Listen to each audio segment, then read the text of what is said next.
Ya pemirsa, kita awali Ajus pagi hari ini dari informasi ledakan cukup dahsyat akibat kebocoran selang regulator terjadi di rumah warga di perumahan Golden Palm Pegadungan, Kalideres, Jakarta Barat.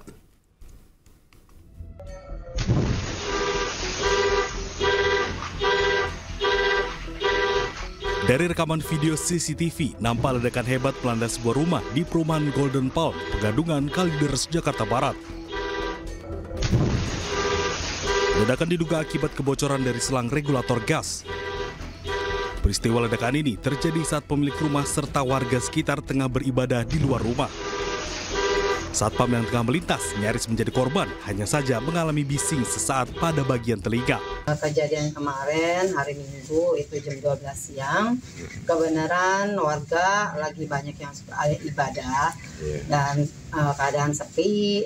Dari situ kan ada kebocoran gas yang mungkin dari pagi mungkin sampai siang itu karena ada pergantian kulkas yang memang tarik listrik ya mungkin meledak ya, akhirnya kita semua RT warga bergotong royong semuanya bawa apar, bawa ember air itu membantu percikan api itu sehingga selesai.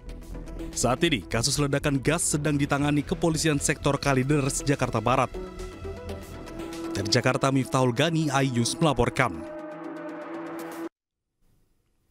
Pemirsa, satu orang pingsan akibat menghirup asap tebal saat kebakaran melalap warung Tegal di Jalan Keramat Pulo, Jakarta Pusat. Kebakaran diduga akibat kebocoran gas di dapur.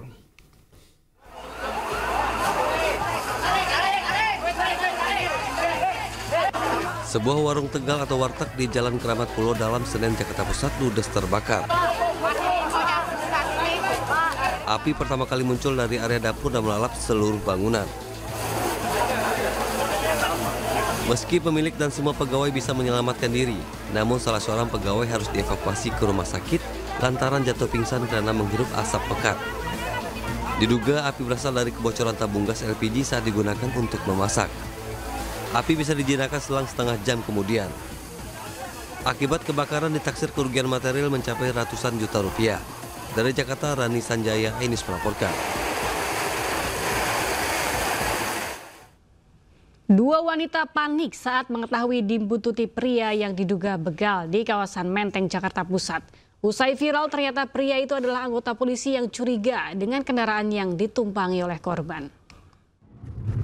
Guys, ini ada pembegalan guys. Di jalan mana nih? Dua wanita yang tengah naik taksi online ketakutan saat melihat seorang pria bermotor terus mengikuti kendaraan mereka di Jalan RB Suroso, Menteng, Jakarta Pusat. Bahkan salah satu wanita menyatakan jika pemotor merupakan pelaku begal yang akan beraksi. Pelaku bahkan sempat meminta kendaraan untuk berhenti, namun beruntung keduanya berhasil lolos setelah masuk parkiran sebuah apartemen. Usai viral, polisi dari Polsek menyatakan pemotor bukanlah pelaku begal, melainkan anggota Serse Narkoba Polsek Menteng. Ia meminta kendaraan berhenti karena tidak memasang plat nomor kendaraan di bagian belakang, padahal ia sudah menunjukkan identitas terlebih dahulu. Awalnya bermula dari Jalan Cikini, anggota kita lagi lidik, ternyata ada mobil yang tidak memakai plat nomor, ya, sehingga dibuntutin, disuruh ditunjukkan identitas, namun tidak mau berhenti. Kedua wanita penumpang taksi pun langsung mendatangi Polsek Menteng untuk klarifikasi dan meminta maaf. Kedua pihak pun sepakat damai dan saling memaafkan. Dari Jakarta, Rani Sanjaya, iNews melaporkan. Pemirsa, aksi Indonesia Gelap digelar di Jakarta Senin malam. Massa membubarkan diri.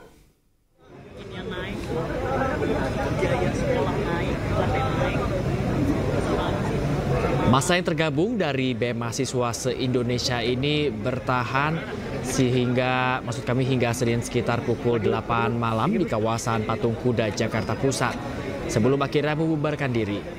Massa sempat bertahan menunggu perwakilan dari pemerintah untuk menemui mereka. Dalam aksi ini ada 5 tuntutan yang disampaikan. Salah satunya meminta Presiden Prabowo mencabut instruksi Presiden nomor 1 tahun 2025 terkait efisiensi anggaran.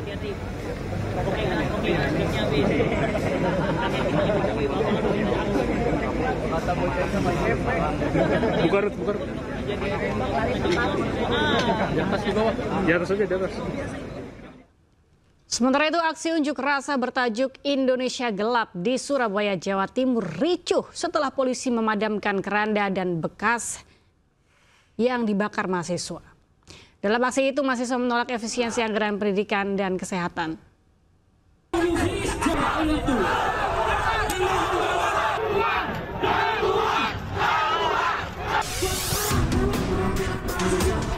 Mahasiswa dan polisi bentrok saat aksi unjuk rasa bertajuk Indonesia Gelap di depan gedung DPRD Jawa Timur. Peristiwa bermula saat mahasiswa membakar keranda dan ban bekas. Namun, polisi langsung memadamkannya dengan alat pemadam api ringan. Mahasiswa pun tak terima dan meluapkan emosinya dengan melempari petugas menggunakan botol air mineral.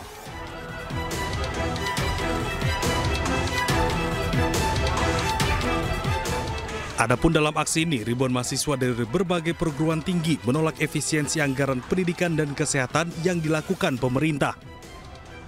Akhirnya adalah kemarin efisiensi terhadap sektor pendidikan dan kesehatan khususnya, karena kami merasa 2 poin itu sangat penting dan merupakan kebutuhan primer, apalagi pendidikan sebagai investasi masa depan bangsa Indonesia ini. Tapi ternyata kok malah terdapat efisiensi. Itulah yang men-trigger teman-teman mahasiswa Jawa Timur. Karena kami yakin ketika ada efisiensi anggaran di ranah pendidikan, maka yang terancam adalah biaya kuliah kami. Yang terancam adalah biaya kuliah teman-teman. Sehingga kesempatan untuk kawan-kawan yang meraih atau mau menempuh perguruan tinggi itu justru akan semakin pudar, akan semakin sulit. Sementara itu, polisi menyebut kericuan terjadi akibat kesalahpahaman antara mahasiswa dengan petugas yang berjaga. Dan pengamanan unjuk rasa dari mahasiswa. Jadi mulai dari awal kita sudah melaksanakan tahapan-tahapan, mulai dari tahapan yang paling persuasif, kita komunikasi dari mahasiswa, apa yang menjadi keinginan, apa yang menjadi aspirasinya, kita bantu untuk komunikasi dengan Ketua DPR. Tadi mengalami awalnya mengalami lancar, kemudian berikutnya ada sedikit miskomunikasi. Namun demikian secara keseluruhan kegiatan pengamanan ini alhamdulillah lancar semuanya. Ketegangan antara mahasiswa dan petugas pun berada setelah Ketua DPRD Jawa Timur datang menemui mahasiswa. Dari Surabaya, Jawa Timur, Sony Hermawan, iNews melaporkan. Pemirsa, selain di jalanan, aksi dilakukan di media sosial dengan tagar Indonesia Gelap.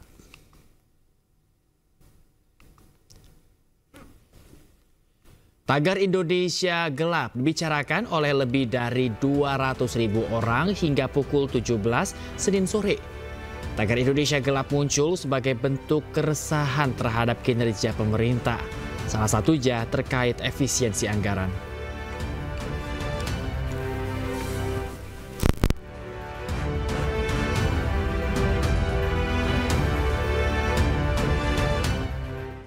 Sementara itu, Presiden Prabowo Subianto mengatakan penghematan di sejumlah lembaga dan kementerian dilakukan untuk perbaikan. Prabowo menyebut jika ada yang melawan, mereka tidak suka dengan rencana perbaikan yang akan dilakukan.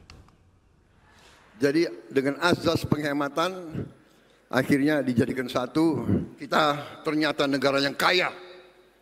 Negara yang kaya. Terima kasih menteri-menteri saya kerjasama, kita telah menghemat uang cukup besar. Dan memang mau direkayasa bahwa dengan penghematan ini gaji dipotong, inilah itulah, ya biasa perlawanan, nggak apa-apa. Kita mau adakan perbaikan, ya biasanya dilawan oleh mereka-mereka yang tidak suka kebaikan.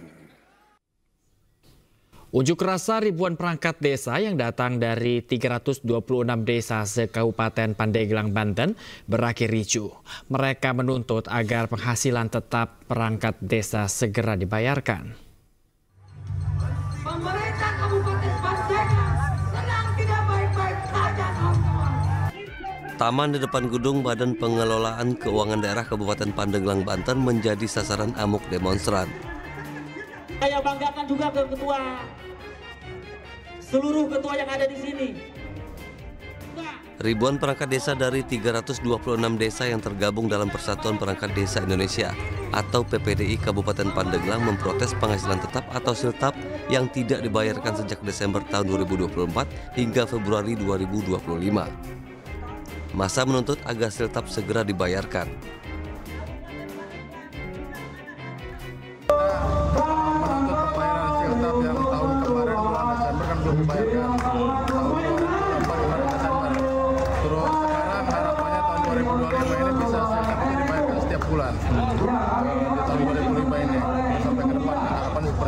Berarti berapa bulan, Pak? Yang tahun 2024 itu kemarin telat 1 bulan, yang bulan Desember. Terus yang sekarang tahun 2025 juga belum terbayarkan. Kepada Ketua PPDI Pandeglang, BPKD berjanji akan membayarkan siltap secepatnya. Dari Pandeglang, Banten, Iskandar Nasution, Ainus melaporkan.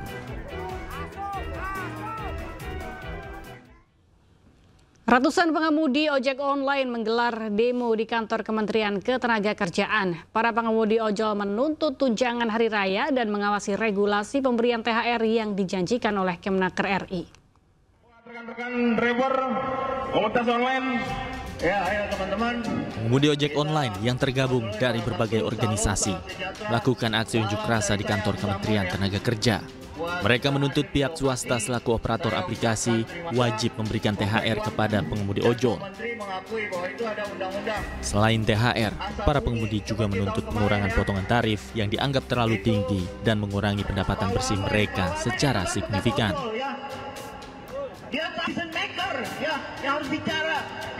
Kondisi ini diperparah dengan adanya program layanan yang dinilai memberikan upah murah dan memaksa pengemudi bekerja di luar jam kerja normal.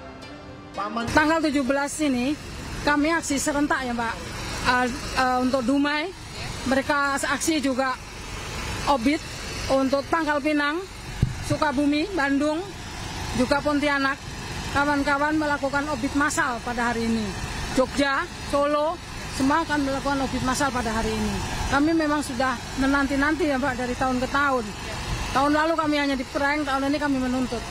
Kami mengawal janji Pak Menteri untuk memberikan THR bagi kami, baik roda 2, roda 4 maupun kurir. Sementara itu Kementerian Ketenagakerjaan telah bertemu dengan perwakilan pengemudi ojek online dan pengusaha untuk membahas terkait rencana pemberian THR, namun belum menjumpai titik temu. Menteri Tenaga Kerja menyebut masih belum ada penentuan pasti berkaitan dengan formula penghitungan THR bagi pengemudi ojol.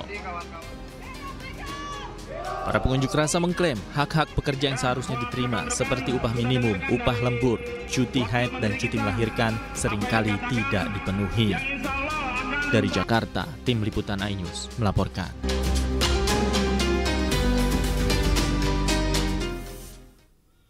Wakil Menteri Ketenagakerjaan Immanuel Ebenezer mengatakan aksi pengojek online menuntut THR ke aplikator hal yang wajar dan menegaskan jika ada yang terkena sanksi usai gelar aksi, laporkan ke kementerian. Para aplikator untuk memahami bahwa demonstrasi dilindungi oleh undang-undang dan konstitusi di Republik ini. Jadi tidak boleh ada nanti ketika kawan-kawan aksi kemudian pulang dari aksi ini ada yang namanya sanksi atau suspend. Jika ada itu laporkan ke kita. Setuju? Dan kedua, terkait THR, ini adalah tuntutan yang paling rasional yang diperjuangkan oleh kawan-kawan driver ojek online. Jadi tuntutan ini menurut kami sebagai negara itu adalah tuntutan yang logis dan wajar. Jadi kita negara atau pemerintah berharap terhadap aplikator ini berilah mereka hak yang menjadi tuntutan mereka. Mereka tidak minta yang namanya gaji direksi. Mereka tidak minta yang namanya saham. Mereka hanya meminta hak mereka selama di jalanan. Dan itu angka itu wajar menurut kami sebagai pemerintah.